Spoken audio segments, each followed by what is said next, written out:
നമുക്ക് പെട്ടെന്നൊരു കാളൻ ഉണ്ടാക്കാം. ഒരു മൺചട്ടിയിലാണ് കാളൻ ഉണ്ടാക്കുന്നത്. ആദ്യം തന്നെ ചട്ടിയിൽ കുറച്ച് വെള്ളം ഒഴിച്ചു കൊടുക്കുന്നുണ്ട്. ഇനി ഞാൻ അടുപ്പത്താണ് കാളൻ ഉണ്ടാക്കുന്നത്. വെള്ളം ഒന്ന് നന്നായിട്ട് തിളക്കട്ട്. ചേന, നേന്ത്രക്കായ, കപ്പക്ക ഇത് 3 ഉപയോഗിച്ചാണ് കാളൻ ഉണ്ടാക്കുന്നത്. ചട്ടിയിലെ വെള്ളം തിളക്കുന്നുണ്ട്. ഇതിലേക്ക് ഇട്ട് കൊടുക്കാം. പച്ചക്കറി മുങ്ങാൻ ആവശ്യമായ വെള്ളം എടുത്തിട്ടുണ്ട്. മഞ്ഞൾപ്പൊടി 3/4 ടീസ്പൂണ്, 2 ചതച്ചെടുത്ത വെളുത്തുള്ളി, ചെറിയുള്ളി ചതച്ചത് 2 എണ്ണം,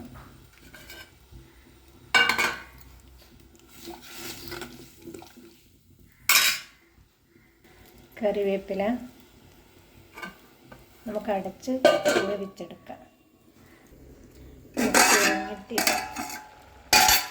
നോക്കാം, ഇടയ്ക്കൊന്ന് തുറന്ന് നോക്കണം വെള്ളം വറ്റിയോന്ന്.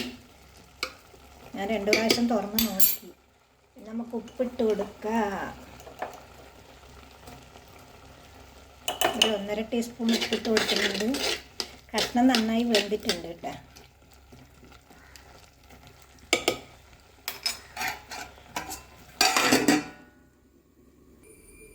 കാളന് വേണ്ട അരപ്പ്: ഒരു വലിയ മുറി തേങ്ങ, ജീരകം 3/4 ടീസ്പൂൺ കുറച്ച് കൂടുതലെടുത്തിന്, കുരുമുളക് 1 ടീസ്പൂൺ കഴുകി എടുത്തതാണ്, ഒരു പച്ചമുളക്, കുറച്ച് കാന്താരി എടുത്തിട്ടുണ്ട് 4 എണ്ണം, കുറച്ച് കറിവേപ്പില. ഇത് നന്നായിട്ട് ചന്ദനം പോലെ അരച്ചെടുക്കാം. കഷ്ണം ചെറുതായിട്ടൊന്ന് ചെറിയ തോതിലൊന്ന് ഇളക്കി കൊടുക്കാം.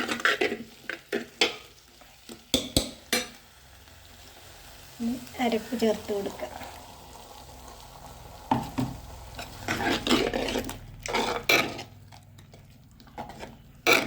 മിക്സിയുടെ ജാറെല്ലാം കഴുകി ഒഴിച്ച് കൊടുക്കുക. അരപ്പെല്ലാം മിക്സിയുടെ ജാറ് കഴുകി ചേർത്ത് കൊടുത്തു. കുറച്ച് കറിവേപ്പില ചേർത്ത് കൊടുത്തു. കുറച്ച് നെയ്യ് ചേർത്ത് കൊടുക്കുക.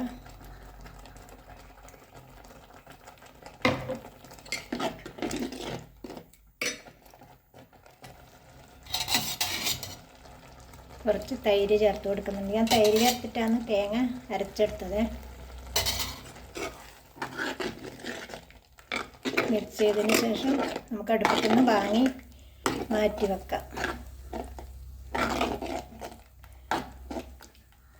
നമ്മുടെ കാള റെഡി ആയിട്ടുണ്ട്. ഇലയിലെല്ലാം വിളമ്പുമ്പോൾ ഒഴുകിപ്പോകാത്ത തരത്തിൽ വേണം ഉണ്ടാക്കാൻ. നമുക്ക് അടുപ്പിൽ നിന്ന് മാറ്റാം. വറുക്കാൻ വെളിച്ചെണ്ണ ഒഴിച്ചു.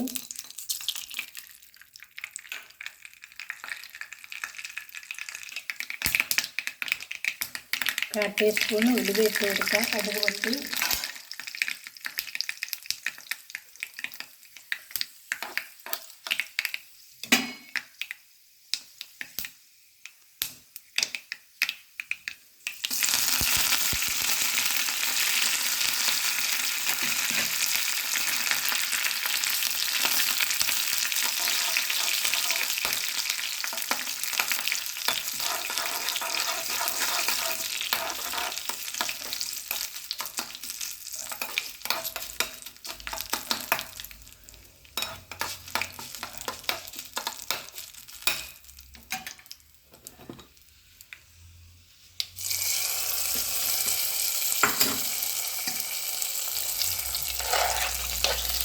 നമ്മുടെ കാള റെഡി ആയിട്ടാ. നല്ല സൂപ്പർ ടേസ്റ്റുള്ള 1-ാം തരം കാളനാണിത്. എല്ലാവരും ഉണ്ടാക്കി നോക്കുക ഈ രീതിയിൽ.